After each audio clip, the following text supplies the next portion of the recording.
So as I mentioned in the syllabus, you need to know everything from your organic chemistry 1.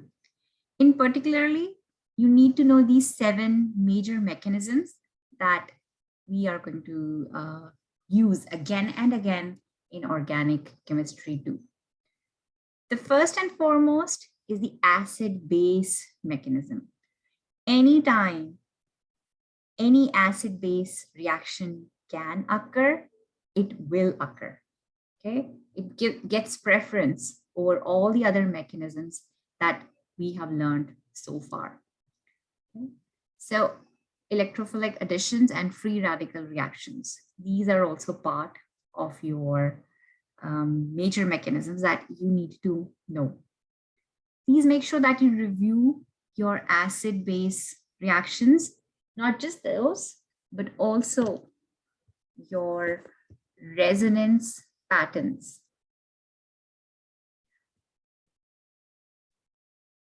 Okay, we are going to use this information, resonance and its resonance hybrids. We are going to use them a lot. For your substitutions and eliminations, please make sure that you review them again. This course, we will not be asking you what kind of a reaction is going on. We will give you a synthesis, and that's where 1 or 2 steps will be including the substitutions or the elimination reactions. Now, I know most of the students do get confused between SN1 and SN2 and E1 and E2 kind of reactions. So let me give you a very brief overview on how I would go about it. So first of all, what are eliminations? When you have an elimination, what is your major product that you get? You get an alkene or an alkyne. But when a substitution occurs, what happens then? You are just going to get a substituted product where earlier there was a leaving group. Now for all the organic chemistry, what are the leaving groups that you know of? All the halogens except for fluorine. So that means chlorine, bromine, and iodine. All of them are considered as good leaving groups. Towards the end of organic 1, you also saw the sulfates, sulfonates. So mesylates, tosylates, triflates. These also act as very good leaving groups. Another leaving group that we know of are when you convert an existing OH into water. For example, if you have OH right here, OH is a bad leaving group. It's a strong base and hence it's a bad leaving group. So you have to convert it into a good leaving group first. And water is a good leaving group. So this can leave on its own. So these are the 3 leaving groups that can be used for substitutions and for eliminations. Another difference between substitutions and eliminations is that you use a nucleophile for substitution and you use a base for your eliminations. Again, you need to know how to differentiate between a nucleophile and a base. A common thing between nucleophile and base is both of them are electron donors. How do you define, how do you identify an electron donor? First, based on a negative charge. Then, if it has a lone pair of electrons. Finally, if there are pi electrons. Out of these 3 sources of electrons, a negative charge is the strongest source of electron. It's considered as a strong electron donor. Let me ask you this. Between sodium hydroxide and water, for both of them, there are electron donors. What is the electron donor on water? Anyone? Oxygen. Yes, very good. The lone pair of oxygen are the electron donors in this particular structure. What about sodium hydroxide? Where is the electron donor here in sodium hydroxide? Sodium. So sodium is a metal ion. It has a positive charge on it. In sodium hydroxide also, oxygen is the electron donor. But in oxygen of sodium hydroxide, you have a negative charge also. Beside the lone pairs, you also have this negative charge. And because negative charge is a stronger electron donor than lone pairs, sodium hydroxide is considered a stronger electron donor than water. Sodium hydroxide is a stronger nucleophile than water. Sodium hydroxide is a stronger base than water. Do you understand this difference? Please make sure that you also understand how nucleophiles and bases are differentiated.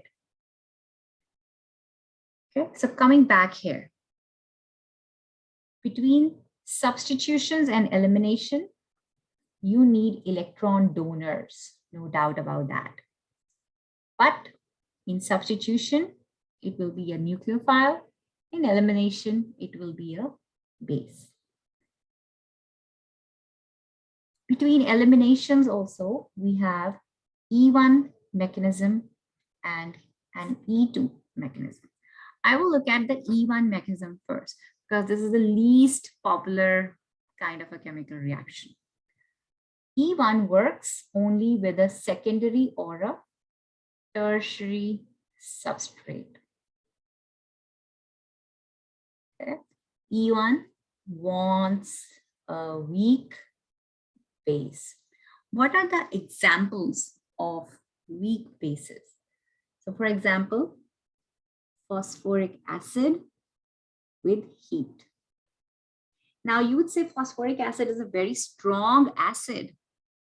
Something is a very strong acid, it will be a very weak base. Sulfuric acid and heat, water and heat. These are few of the examples that E1 will use. The third thing that you need to remember about E1 is the intermediate. An intermediate is the carbocation in E1. Now, before you follow up here, you need to know carbocation stability. Because whenever there is a carbocation, what is going to follow with carbocation? Every time there is a carbocation, you will see rearrangements. All the carbocations will have rearrangements on them. So your carbocation stability, for your carbocation stability, what is the most stable carbocation that we know of? Anyone?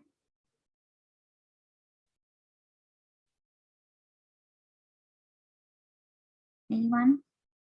What is this carbocation? Allylic. Allylic. Very good.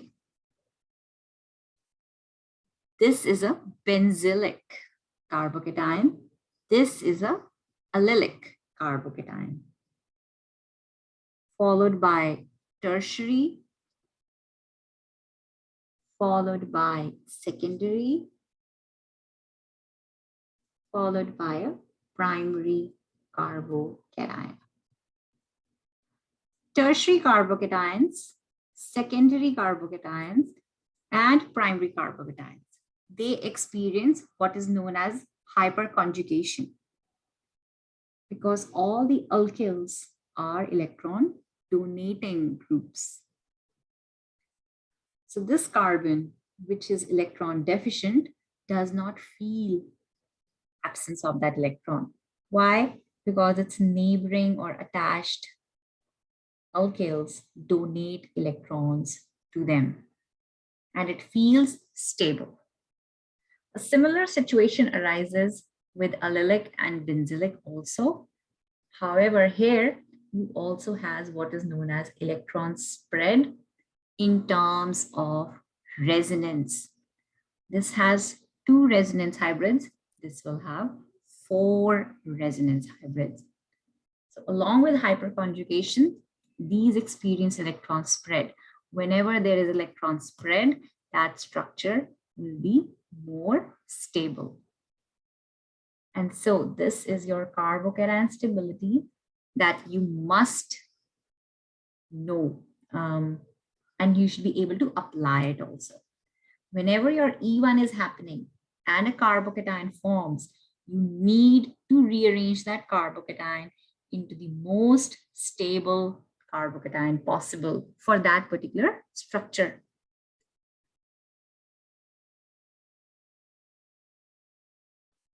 Okay. Any questions from elimination of E1? Let's look at SN2 now. Now I know I'm jumping from one elimination to the other, but I want you to understand a different point of view. The substrate used for E1 is secondary and tertiary, and these are the other conditions that E1 must follow. For SN2, what are the substrates? Methyl, primary, secondary. What about tertiary? No tertiary does SN2. Okay, this is the order of substrates that SN2 wants to work with. Less bulky, well, sort of bulky. The kind of electron donor that SN2 needs is a strong nucleophile. Again, what is a strong nucleophile? Every nucleophile that could have a negative charge. All elements, all metallic elements have a positive charge. The atom next to them will have a negative charge. So for example, potassium hydroxide. Potassium has a positive charge, oxygen has a negative charge. The Grignard reagent.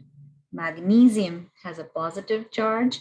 Both the elements next to it, so magnesium is attached to carbon, not hydrogens, will have a negative charge on them. Any confusion on this? Why the elements next to a metal ion have negative charges? That's how they balance out, right? The ionic charges. So the only kind of a nucleophile SN2 would want is a strong nucleophile. Sodium hydroxide, sodium cyanide, potassium hydroxide, and so on and so forth.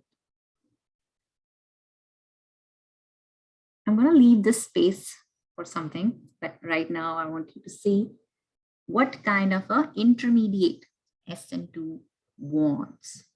Do you remember what kind of an intermediate it is? It's a 5-membered transition state. What does that mean, 5-membered transition state? Nucleophile, leaving group. Because carbon cannot accommodate more than 4 bonds on it, having 5 bonds on this carbon gives this carbon a lot of strain. Because SN2 occurs in a concerted fashion, this is the mechanism of SN2, it cannot bear bulk on it, and hence it likes less bulky substrates on it. Because it has a 5-membered transition state, it wants the work to be done fast. And so the nucleophile, the incoming nucleophile, which is going to attack this carbon, needs to be a strong nucleophile so it can act fast on it to kick out the leaving group from this place. Because SN2 has 5-membered transition state, the resulting products have what we know as inversion of configuration. Okay, do we see inversion of configurations in E1? No, only in SN2. Okay, any questions so far? Now let's compare SN1 with SN2 and of course E1. First, the difference in substrate. SN1 really likes to work with bulk. Okay, it wants a bulky substrate. So it does work with primary substrates, but not very happily. What kind of a nucleophile SN1 wants? It works with strong and weak nucleophiles also. So what are the weak nucleophiles that you can work with? Water. Okay. Again, I'm going to leave the third spot empty for something that I will explain to you in a few minutes. The intermediate that works in SN1, what is the intermediate? Like the intermediate for SN2 is a 5-member transition state. What is the intermediate for SN1? It's a carbocation. And that's how we know, because carbocations like bulk on them. The more bulkier the carbocation will be, the more stable this carbocation will feel. And that's why SN1 likes to work with a bulky substrate. Because SN1 has a carbocation intermediate, it can work with both strong and weak. Why? Because it does not matter. It does not matter for the carbocation. In fact, it wants the nucleophile to be held back. Why it wants the nucleophiles to be held back? So the carbocation can have time to do its rearrangement and rearrange from a less stable carbocation to a more stable carbocation. And this is where protic solvents come into play.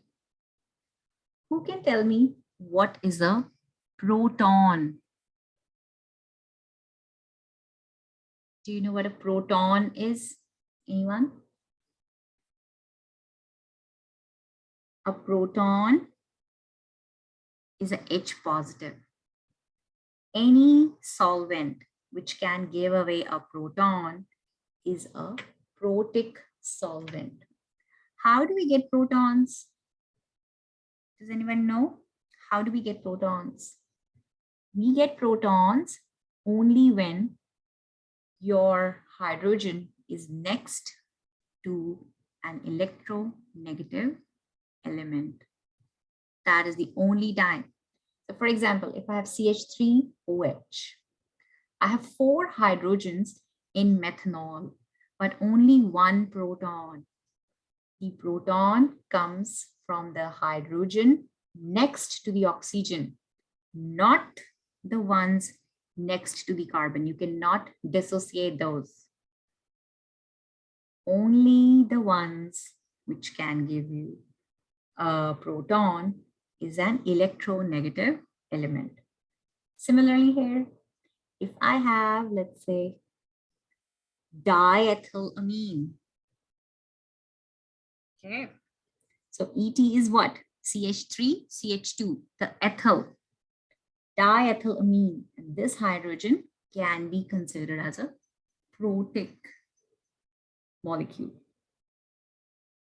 So SN1 wants the nucleophile to be held by the protons of its protic solvent. So these protons, they aggregate around the nucleophile. So nucleophiles are, sources of negative charge or lone pairs. So the proton can aggregate around it. It slows the reaction down and it gives the carbocation a chance to rearrange. For SN2, on the other hand, it wants solvents which are aprotic, which means no protons are going to be given away. So you must know these solvents. So I'm going to give you a few solvents here. For example, DMSO, dimethyl sulfoxide. Again, are these hydrogens protic? No, they are not. What about this hydrogen? Is this hydrogen protic? No, it's not. So C triple bond N have a polarity on it. The sulfoxide bond has a polarity on it. So these are polar solvents. These are also polar solvents, but these are polar aprotic solvents, whereas these are polar protic solvents. So you see how SN1 and SN2 differentiate from each other. Let's talk about E2. Now, among these 4 reaction mechanisms, E2 does not have much of what is known as requirements. There are only 2 major requirements that E2 wants. The first is it needs a strong base. Did I write strong nucleophile? No, it needs strong base. What about E1? E1 needs a weak base. So this is the first point of differentiation. Let me list a few strong bases. And by the way, ET is not an element, it is just ethyl.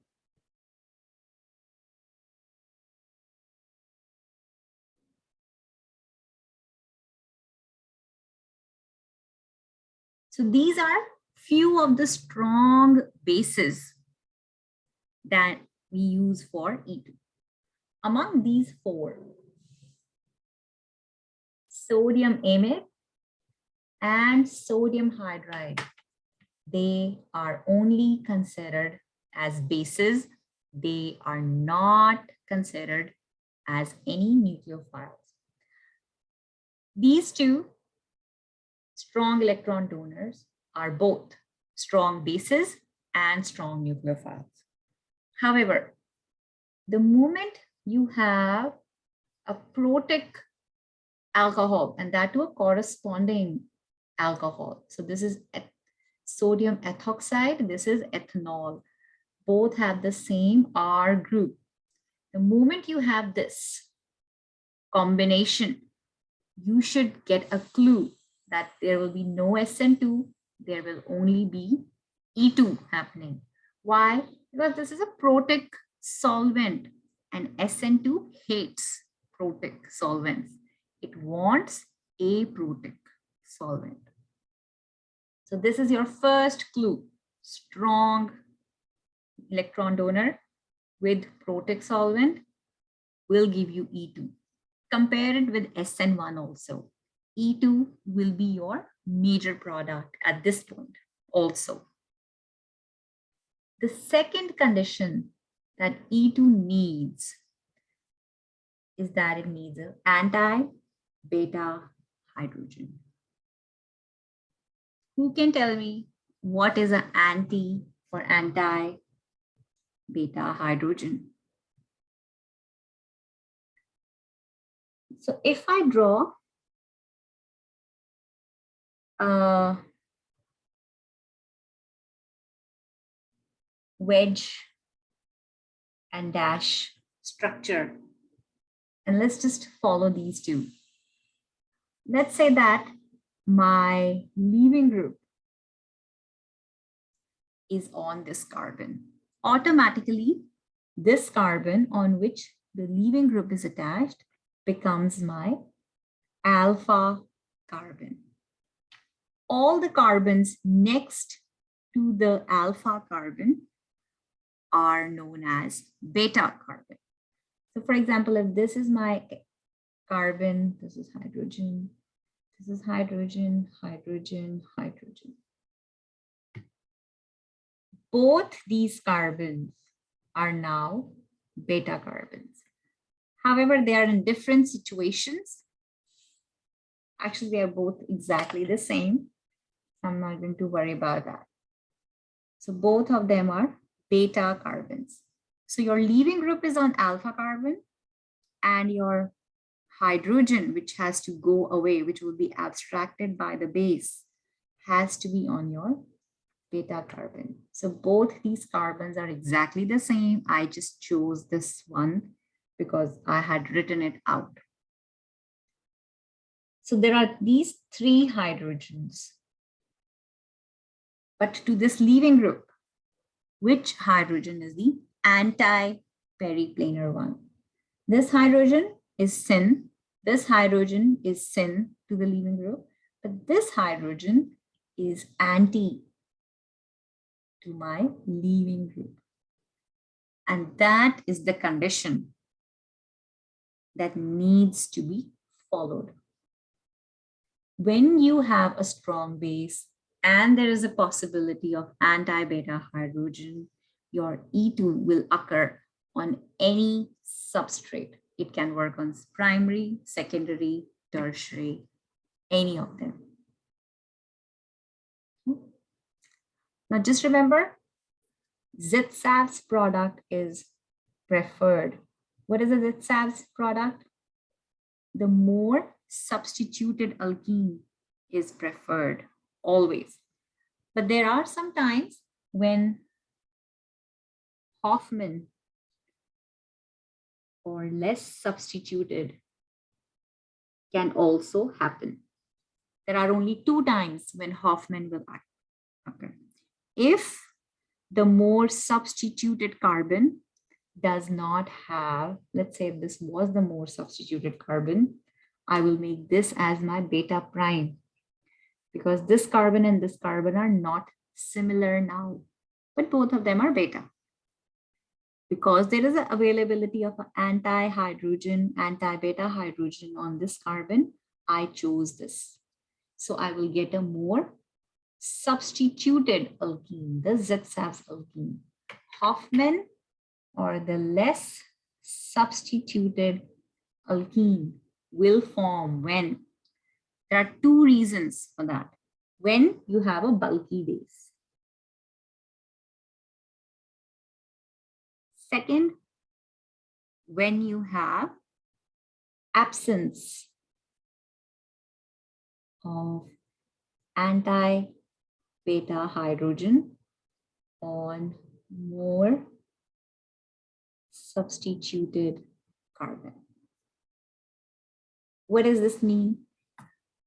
We know at this point, both of these are beta carbons. If I did not have any anti-hydrogens, anti-beta hydrogens on this carbon, then this leaving group will have to make a bond with this carbon, which was the less substituted side. So E2 will still occur, but it will occur on the less substituted side. So ZSAVs is preferred but Hoffman can also happen. Okay. Any questions so far? All of you are following what I just explained. Now, there will be chances that you have a secondary substrate and your sodium hydroxide is given to you. What are you going to do at that point? So there are some other factors that we take into account while we are deciding if you are going to have a SN2 or an E2 kind of a mechanism. So let's say I have this particular reagent. So depending on my substrate, this is a primary substrate, this is a secondary substrate. I'm going to have sodium hydroxide as my reagent. So sodium hydroxide can act both as a strong base and as a strong nucleophile. Okay, at this particular point, both SN2 and E2 mechanisms are going to happen. However, with the primary substrate, SN2 is going to be your major product, while E2 will be your minor product. But what about with this secondary substrate? Again, both SN2 and E2 will form. Both these mechanisms are going to happen. But with this secondary substrate, strong base, E2 will be your major product. Okay, with a secondary substrate. With heat, if you change the temperature, sodium hydroxide, and you warm it, what is the room temperature? 25 degrees Celsius. If you provide a little bit heat from 25 degrees Celsius to 30 degrees Celsius, what is going to happen? E2 will be your only product. So heat definitely helps you get the elimination product. Any questions so far? New questions? Okay. Another thing that favors elimination is the possibility of getting substituted products. So what will be the substituted product that you will get here? More substituted alkenes are more stable structures, right? So if we compare just this is a substituted product, while this is a substituted alkene. If you compare the stability of these two structures, which is a more stable structure? The alkene, where the spread of electrons is between these two carbon as pi electrons, you will see more stability. And that is the point of all chemical reactions. You start out with reactive and you end with a stable structure. By